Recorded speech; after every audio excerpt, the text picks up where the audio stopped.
Welcome to Whispering Woods, a magical forest where birds sing, squirrels dance, and the sun paints golden patterns on the leaves. In this beautiful place lived a little bunny named Bunzo. He was soft, white, and kind, but also a little bit shy.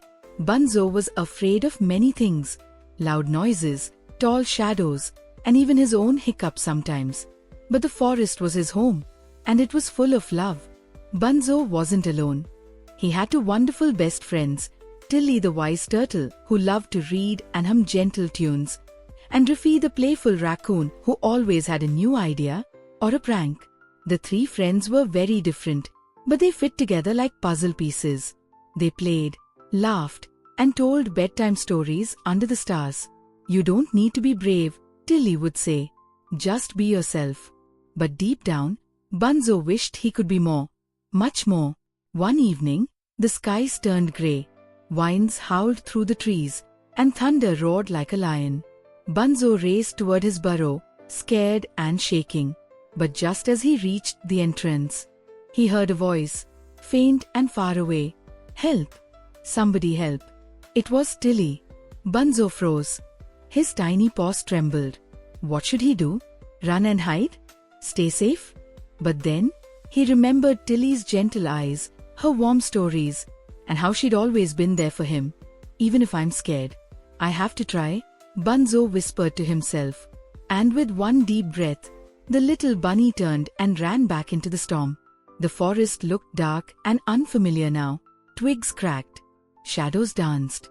But Bunzo ran through the rain, hopping over puddles and ducking under branches. He followed Tilly's voice, his scarf flapping like a little blue flag of bravery. Every step was scary, but he didn't stop. Not this time. Finally, Bunzo reached the muddy pit. There was Tilly, stuck and scared, trying to climb out. "Hold on, Tilly. I'm here," Bunzo cried. But he couldn't do it alone. He raced to Riffy's tree, then to Ollie the owl, and soon, the forest came alive. Bruno the bear brought wines. The porcupines helped tie them. The animals worked as one, and together, they pulled Tilly to safety. Hooray! Tilly was safe. And Bunzo had led the way. The next morning, the sun rose golden and gentle. Whispering Woods shimmered with joy. Tilly was safe, warm, and smiling. She turned to Bunzo and said, "You were the bravest of all, Bunzo.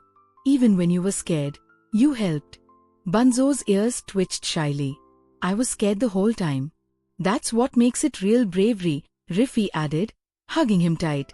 From that day on, Bunzo still got scared sometimes, but he never let fear stop him again.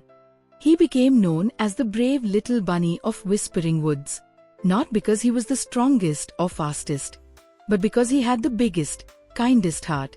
And remember, dear listener, courage doesn't mean you're not afraid. It means you choose to do what's right, even when you are. And that, my friends, is the magic of Bunzo the bunny.